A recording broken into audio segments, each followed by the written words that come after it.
ഇമാമിനെ മുൻകടന്ന് ഒരു പ്രവൃത്തി ചെയ്യാൻ പാടില്ല. സുജൂദിലേക്ക് പോകുമ്പോൾ എങ്ങനെയായിരുന്നു സഹാബികൾ പോയിരുന്നത്? അൽ ബറാ ഇബ്നു ആസിബ് റളിയല്ലാഹു അൻഹു ഉദ്ധരിക്കുന്ന ഹദീസ് നമുക്ക് കാണാം. അദ്ദേഹം പറയുകയാണ്, കുന്നാ നുസല്ലി ഖൽഫ നബി സല്ലല്ലാഹു അലൈഹി വസല്ലം, ഞങ്ങൾ നബി സല്ലല്ലാഹു അലൈഹി വസല്ലം പിന്നിൽ നിസ്കരിക്കും. ഫഇദാ ഖാല സമിഅ അല്ലാഹു ലിമൻ ഹമിദ ലം യഹ്നി അഹദും മിന്നാ ളഹറഹു ഹത്താ യദഅ അൻ-നബി സല്ലല്ലാഹു അലൈഹി വസല്ലം ജബ്ഹതഹു അലൽ അർദ്.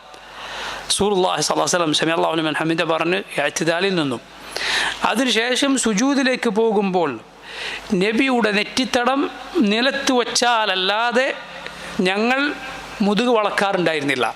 സുജൂദിലേക്ക് റസൂലുള്ളാഹി സ്വല്ലല്ലാഹു അലൈഹി വസല്ലം പോയാൽ എപ്പോഴാണ് ഞങ്ങൾ സുജൂദിലേക്ക് പോവുക? നബി സുജൂദിൽ പോയി നബിയുടെ നെറ്റിത്തടം നിലത്ത് മുട്ടി എന്ന് കണ്ടാൽ ഞങ്ങൾ എന്തു ചെയ്യും?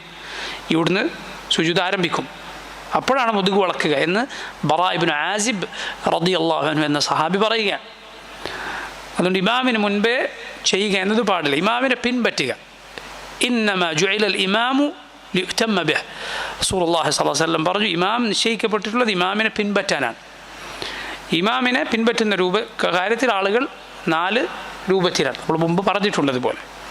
ചിലർ ഇമാമിനേക്കാൾ മുൻപേ ചെയ്യും, ചിലർ ഇമാമിൻ്റെ കൂടെ ചെയ്യും, ചിലർ ഇമാമിന് ശേഷം തൊട്ടുടനെ ചെയ്യും, ചിലർ ഇമാമിന് ശേഷം വൈകി ചെയ്യും.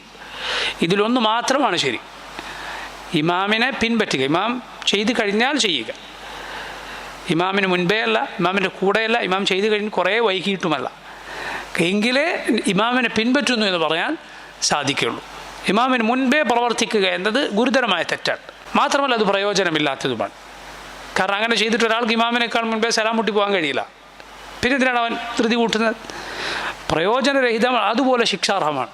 റസൂലുള്ളാഹി സ്വല്ലല്ലാഹു അലൈഹി വസല്ലം കടുത്ത രൂപത്തിൽ അത് വിലക്കിയിട്ടുണ്ട്. അതുകൊണ്ട് ഇമാം പോയി കഴിഞ്ഞാൽ മാത്രം പോവുക.